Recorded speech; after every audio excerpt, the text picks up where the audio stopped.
저녁 시간에 이제 예수님이 누구실까? 예수님은 누군가 하는 이제 두 번째 신앙 주제를 지난주에 시작했죠.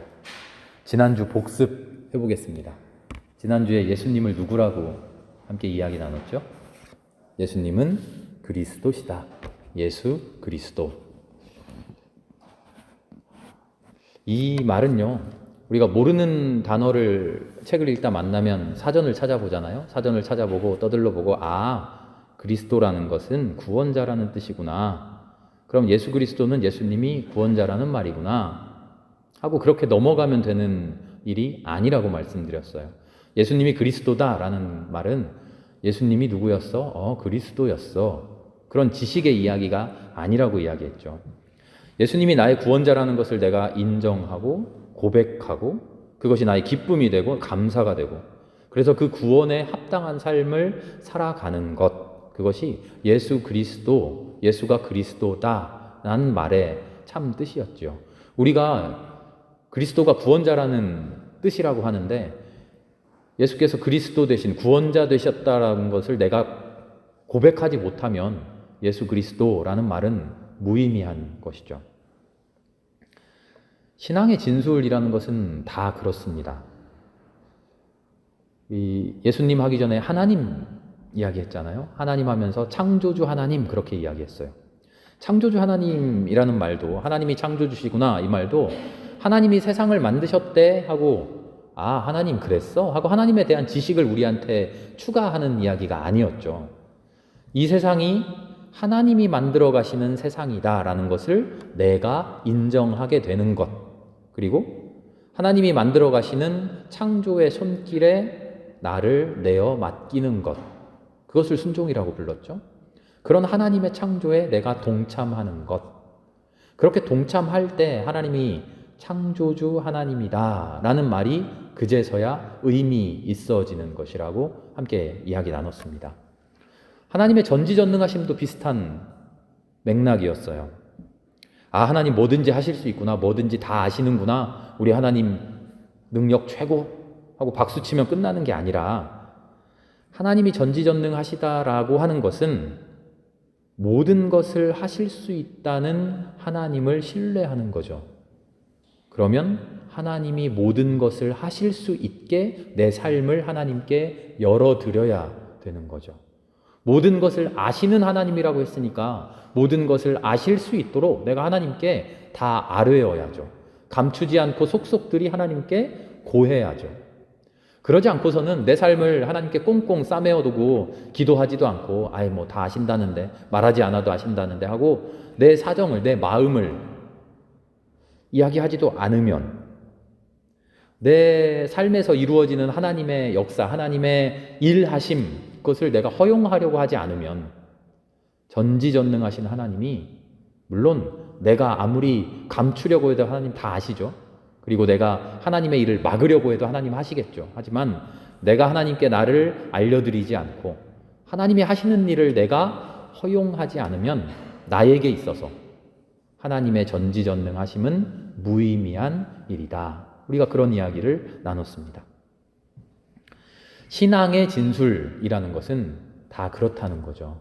그 사실이 중요한 게 아니라 그 사실이 나의 삶의 진실로 다가오느냐, 내가 그 사실을 진실로 살아내느냐 하는 것이죠. 그래서 교리적인 고백들 있잖아요. 그런 교리적인 이야기들, 그런 이야기들도 사실 우리의 신앙적인 고백이 있을 때 의미 있어집니다. 나의 신앙의 고백이 없으면 그런 이야기는 그냥 지식이에요. 현학적인 지식.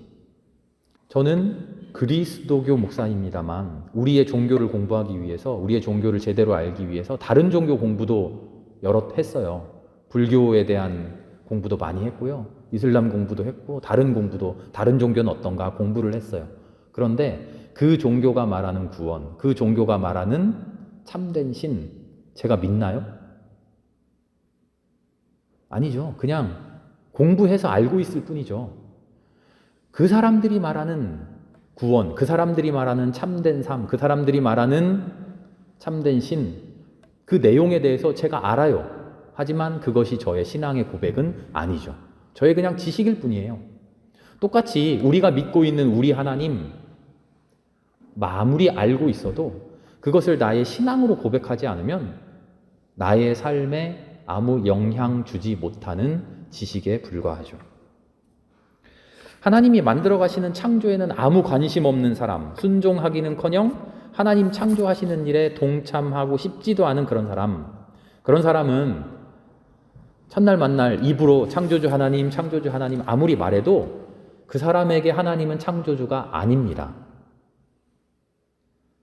전지전능하신 하나님 입으로는 아무리 그렇게 이야기해도 실제의 삶이 하나님 앞에 내 이야기를 아뢰지 못하고 내 사정을 꽁꽁 숨기고 하나님 요 정도까지만 간섭하세요. 나머지 일은 내가 알아서 할게요. 이런 마음가짐으로 하나님을 대하는 사람은 말로는 전능하신 하나님 백날 이야기해도 그 사람에게 하나님은 전능하신 하나님일 수 없습니다. 그 사람의 삶 속에서 하나님께서 역사하실 수가 없어요. 오늘은 예수님이 누구시냐 하는 이야기를 두 번째로 하는데요. 제목을 세 가지 사역 이렇게 적어놨어요. 예수님의 세 가지 사역 혹은 예수님의 세 가지 직분, 그리스도의 세 가지 직분이라고 이야기를 합니다. 예수님께서 그리스도로서 하시는 일이 뭐냐 하는 거죠. 이거는 누구에게 물어봐도 정답이 딱 정해져 있어요. 교리적으로, 신학적으로 답이 나와 있어요. 뭐냐면 예수님은 세 가지 직분이 있으신데 왕, 제사장, 선지자 이 세 가지 직분을 그리스도로서 수행하십니다. 이렇게 조금만 인터넷만 찾아봐도 신학서적을 조금만 떠들러봐도 나와요. 물론 성경 어디를 찾아봐도 예수님의 직분은 이렇게 세 가지입니다 라고 딱 이야기하는 구절은 전혀 없습니다. 이 이야기는 신학적으로 정립된 말이에요. 무슨 이야기냐면 쉽게 설명하면 이렇습니다. 예수님은 그리스도십니다. 그리스도가 누구냐 했더니 그리스도는 하나님께 기름 부음 받은 사람입니다. 하나님께 기름 부음 받은 사람들이 누구냐 하고 성경을 떠들러 봤더니 왕들이 하나님께 기름 부음을 받네. 또 떠들러 봤더니 제사장들이 기름 부음을 받네. 또 성경을 열심히 읽어봤더니 선지자, 예언자들이 기름 부음을 받네. 예수님은 기름 부음 받은 사람이야. 성경을 봤더니 왕이 기름 부음 받고 선지자, 제사장이 기름 부음 받아. 그러면 예수님은 왕이시면서 제사장이면서 선지자이시겠구나 하는 그런 생각을 했어요. 그리고 예수님의 삶을 다시 살펴봤더니 진짜네. 예수님의 삶 속에 선지자로서의 삶이 가득 차 있어요. 선지자 예언자로서 복음을 전파하셨어요. 또 예수님의 삶을 살펴봤더니 제사장의 삶이 예수님의 삶의 중심에 있어요. 십자가라고 하는 단 한 번의 유일한 완전한 제사를 통해 우리의 모든 죄를 사했다. 우리 이렇게 고백하잖아요. 또 예수님의 삶을 살펴봤더니 왕으로서의 예수님의 삶이 있어요. 온 세상을 하나님의 뜻대로 통치하시는 그리스도. 그래서 초대교회 때부터 지금까지 예수 그리스도, 그리스도로서의 예수는 이 세 가지 일을 하십니다. 왕으로서의 일과 선지자로서의 일과 제사장으로서의 일을 하십니다.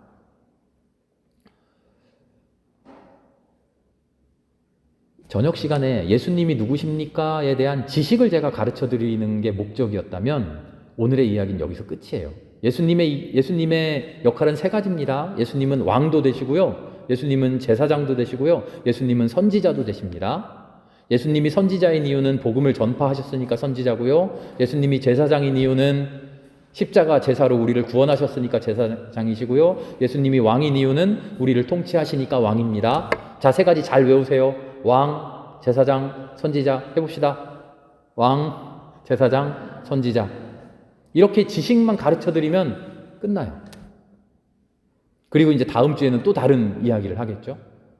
그런데 맨 처음부터 오늘 이야기 처음 시작하면서 제가 무슨 말씀을 드렸죠? 그런 지식이 나의 삶의 고백과 일치되지 않으면, 나의 삶의 고백에서 우러나오지 않으면 헛일이라 그랬죠. 전지전능하신 하나님께 전지전능하실 수 있도록 내 모든 걸 맡겨드리고 내 모든 것을 하나님께 아뢰고 모든 것이 일어날 수 있도록 내 삶의 모든 곳에 하나님의 능력을 간구하지 않으면 하나님 전지전능하시다고 해서 그 사실이 나와 아무 상관없는 것이죠. 똑같이 예수님이 세 가지 역할을 하시는데 왕으로서의 예수님, 제사장으로서의 예수님, 선지자로서의 예수님이 예수님 세 가지가 있대 하고 알고 있으면 뭐합니까? 선지자로서의 예수님이 내 삶과 어떤 관계를 맺고 있는가? 나는 선지자로서의 예수님을 어떻게 만나는가? 제사장으로서의 예수님은 나는 어떻게 고백하는가? 그게 중요하겠죠. 오늘은 그 이야기를 그래서 이제 나눠야 됩니다. 예수님이 선지자이시고 예수님이 예언자라고 하는 것은 예수님께서 하나님 나라에 대해서, 복음에 대해서, 구원에 대해서 정확하게 온 세상에 알려주시는 분이라는 뜻입니다. 어떻게 알려주시나요? 복음서에 잘 나와 있죠. 말씀을 통해서, 비유를 통해서, 직접적인 선포를 통해서, 혹은 삶을 통해서, 혹은 치유를 통해서 하나님 나라의 현실을 선포하시잖아요. 오늘 함께 읽은 23절의 말씀에 이렇게 나와 있어요. 예수께서 온 갈릴리를 두루 다니시면서 그들의 회당에서 가르치며 하늘나라의 복음을 선포하며 백성 가운데 모든 질병과 아픔을 고쳐주셨다.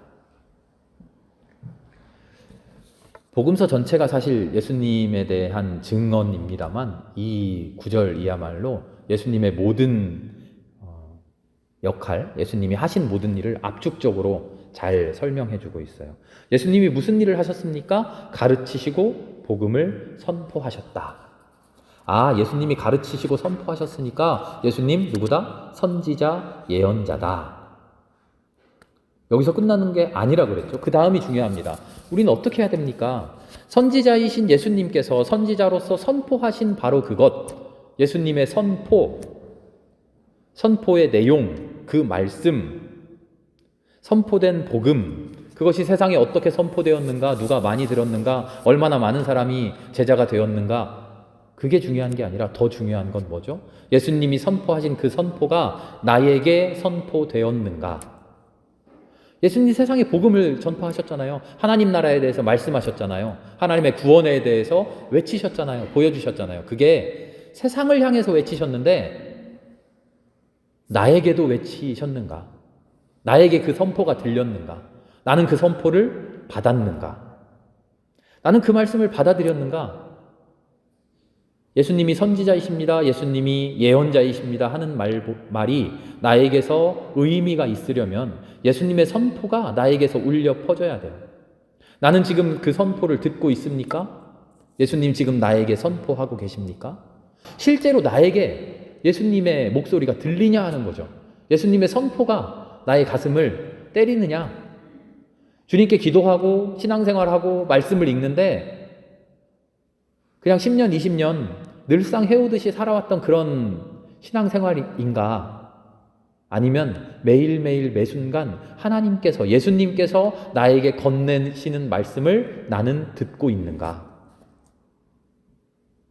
그 선포에 내가 귀를 기울이고 있는가? 그 모든 것이 우리의 기도 제목이 되어야 됩니다. 주님, 나에게 선포해 주십시오. 그 옛날 10년 전, 20년 전 주님 처음 믿을 때 내 가슴을 뚫고 들어왔던, 내 심장을 그렇게 뒤흔들었던 예수님의 말씀이 그때만 선포하신 게 아니라 매일매일 매순간 나에게 들려주십시오. 나를 흔들어 주십시오. 내가 지금 주님의 그 말씀 제대로 듣고 있습니까? 내 마음을 열게 해 주십시오. 계시록의 말씀처럼 문 밖에서 두드리고 계시는데 그 두드리는 소리 내가 지금 듣고 있습니까? 듣게 해 주십시오. 이 기도가 우리의 삶에서 끊이지 않고 계속 나와야 돼요. 이게 예수님은 선지자이십니다 라는 고백의 진짜 의미죠.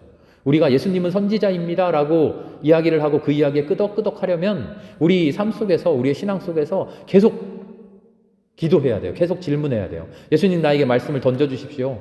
내가 예수님의 말씀으로 고민하게 해주십시오. 아무 생각 없이, 아무 걱정, 염려 없이 신앙생활 하는 게 아니라 매 순간 내 가슴을 두드리셔서 내가 이렇게 살아서는 안 되는데, 내가 조금 더 변해야 되는데, 주님의 말씀의 뜻이 뭘까? 고민하게 해주십시오. 그게 우리의 기도가 되어야죠. 그래야 바로 그럴 때 예수님은 진짜 선지자가 되십니다. 두 번째로는 무슨 직분을 가지셨다고 그랬죠? 제사장. 제사장의 직분을 가지셨어요. 그냥 제사장이 아니라 자기 자신을 대속물로 내어놓고 완전한 제사를 통해 모든 것을 사하신 그런 대제사장이시죠. 선지자 되신 예수님 이야기와 맥락은 똑같습니다. 그리스도께서 제사장 되셨다 하는 말은 그래서 나는 그리스도의 십자가 제사를 통해 구원받았는가 하는 본질적인 질문 앞에 나를 계속 세워야 되는 거예요. 예수님께서 십자가 구원으로 온 세상을 사하셨다라고 하는 나와는 동떨어져 있는 나의 삶에서 한 발 떨어져 있는 것 같은 그런 객관적인 사실을 100번 1000번 되뇌어 봐야 소용없고, 예수님께서 십자가에서 구원하신 그 구원이 지금 나의 구원인가? 그 질문 앞에 나를 계속 놓는 거죠. 그리스도의 구원 사역이 나하고 관계 있는 사역인가? 선지자 되셔서 선포하신 그 말씀이 나를 뚫고 들어와서 그 말씀이 나를 완전히 새롭게 바꿔놓았는가? 오늘 읽은 23절을 보니까 백성 가운데 모든 질병과 아픔 고쳐주셨다라고 했는데 그냥 기적을 많이 일으키셨다 하는 말이 아니겠죠. 고침 받았다는 거죠. 예수님의 선포를 받은 사람들이 고침 받았다는 거예요. 새로운 사람들이 되었다는 거예요. 그들이 구원 받았다는 거예요. 그들이 구원받은 건 알겠어요. 그런데 지금 내가 구원받았는가? 우리는 그 질문을 끊임없이 해야 되죠. 그것이 바로 예수 그리스도께서 제사장이십니다 라는 고백 속에 들어있는 우리의 숙제입니다. 주님, 나는 구원받았습니까? 나를 구원하신 것 확실합니까? 지난주 주일날 오전 성경 이야기 하면서, 신앙 이야기 하면서 제일 마지막에 드렸던 말씀 혹시 기억나십니까? 신앙의 확신은 뭡니까? 라는 이야기를 드렸었는데요. 믿음이 있고 의심이 있다면 절대 의심하지 않고 믿음만 붙들고 있는 거, 그게 확신이 아니라고 말씀드렸죠. 온전히 믿는 믿음 옆에 내가 믿고 있는 게 진짜인가요? 나 잘 믿고 있나요? 라고 하는 그 나에 대한 의심, 이 두 가지를 충실하게 믿으면서 나의 믿음을 충실하게 의심하는 이 두 가지가 온전히 이루어질 때 확신이 된다고 말씀을 드렸어요. 의심하지 마. 어떻게 감히 하나님을 의심해? 의심은 다 떨쳐버려야지. 그게 확신이 아니라고 말씀드렸어요. 똑같이 그리스도께서 나의 제사장 되십니다. 나를 온전히 구원하셨습니다. 나를 온전히 구속해 주셨습니다. 나는 새롭게 거듭났습니다. 라는 고백은 끊임없는 우리의 기도로 나아가야 됩니다. 어떤 기도냐면, 주님 구원해 주신 것 확실히 믿습니다. 확신합니다. 나는 새로운 사람 되었습니다. 라는 감사의 기도와 함께 또 다른 한편, 나 구원받은 것 진짜 맞습니까? 구원받은 내가 이렇게 사는 것 맞습니까? 새로워진 것 맞습니까? 나 새로워진 것 맞아요? 나 고침받은 것 맞습니까? 고침받은 내가 왜 이렇게 살고 있죠? 그 두 가지 기도가 끊임없이 우리의 삶 속에서 이루어져야죠. 그게 주님 그리스도께서 나의 제사장 되어주셨다, 나를 구원하셨다라는 고백이죠. 마지막 직분이 뭐였죠? 첫 번째가 선지자, 두 번째가 제사장, 마지막이 왕이었어요. 왕은 모든 것을 통치하는 주권자예요. 살아있는 것뿐만 아니라 죽은 것들, 죽음까지도 다스리시죠.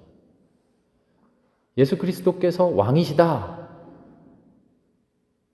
이 말은 영국 여왕이 엘리자베스다. 아니다, 얼마 전에 하늘나라 가셔서 찰스가 왕이 됐다 하는 그런 이야기하고는 전혀 다르죠.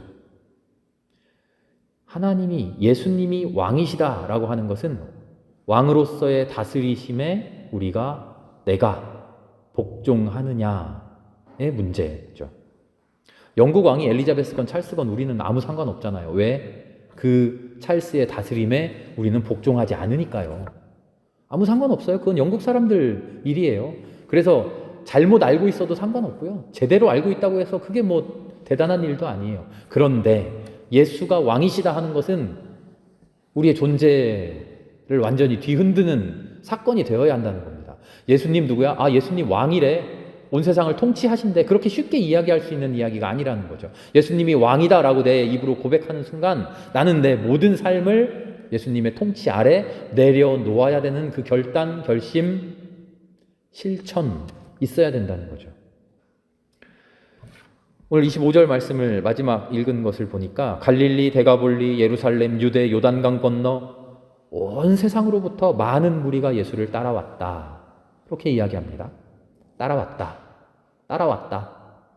그냥 졸졸졸졸 따라갔다는 이야기가 아니에요. 예수님에게 복종했다는 거예요. 예수님을 따랐다는 거예요. 순종했다는 거죠. 4장 23절, 25절 읽었는데 그 바로 앞에 있는 이야기 한번 눈으로 보세요. 무슨 이야기입니까? 제자들 부르는 이야기잖아요. 어부들을 불렀어요. 베드로와 안드레, 야고보, 요한, 예수님을 따라가는 이야기예요.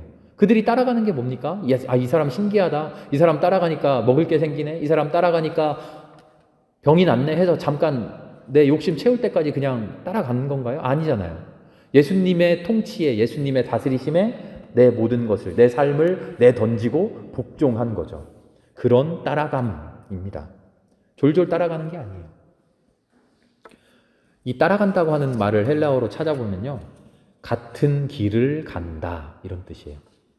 그냥 그 뒤를 졸졸 따라가는 게 아니라 같은 길을 간다. 왕 되신 예수님의 통치에 복종한다고 하는 것은 무슨 로마 시대 노예나 그런 종들이 그냥 머리를 조아리고 하란 대로 하고 가라면 가고 오라면 오고 하는 그런 복종이 아니에요. 왕 되신 예수님께 복종하고 그 통치에 순종한다고 하는 것은 예수님이 가시는 그 길을 함께 걸어간다는 거죠. 지금 우리가 살고 있는 삶이, 그래서 우리는 기도해야 돼요. 또 기도해야 돼요. 어떤 기도? 내가 지금 살아가고 있는 이 삶이 주님의 길을 함께 걷고 있는 그 길 맞나요? 예수님은 이쪽으로 걸어가고 계신데 나 혼자 이쪽으로 걸어가면서 속으로는 난 예수님 믿어요. 예수님의 제자예요. 예수님 따라 살아요 하면서 다른 길 가고 있지 않은가? 우리는 끊임없이 기도해야 되죠. 우리 기도의 제목이 그렇게 되어야 됩니다. 우리는 예수를 믿는 그리스도인이라고 스스로 고백합니다. 우리는 과연 그런데 예수를 따라가고 있습니까? 아니면 예수님 가시는 거 구경하면서 칭찬하면서 와 예수님 대단해 하고 그러고 있습니까?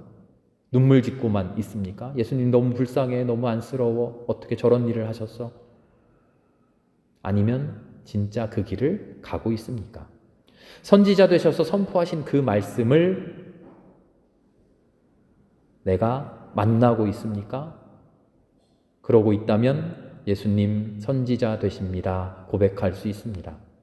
제사장 되셔서 구원하신 그 은혜가 나를 구원했습니까? 그렇다면 그때 예수님 그리스도는 제사장이십니다. 라고 말할 자격이 우리에게 있죠. 왕 되셔서 통치하시는 그 통치에, 그 나라에 나도 백성 되어서 함께 그 길 걸어가고 있습니까? 그때 비로소 우리 그리스도께서 왕이시다 말할 수 있죠. 예수님의 세 가지 직분을 너무나 쉽게 이야기합니다. 왕이시고 제사장 되시고 선지자 되신다고. 그러나 그 이야기를 할 때 우리는 너무나 조심스러운 마음으로 큰 숙제와도 같은 엄청난 기도들이 우리에게 남겨져 있는 것을 우리는 깨닫기 바랍니다. 그리고 그 기도를 주님 앞에 다 온전히 드릴 때 그것이 숙제 같은 기도가 아니라 부담 같은 기도가 아니라 마침내 그 기도를 통해서 온전히 선지자 되시고 온전히 제사장 되시고 온전히 왕 되신 예수님을 만날 수 있는 그런 만남의 길, 만남으로서의 기도 될 수 있기를 기도합니다. 함께 기도하겠습니다.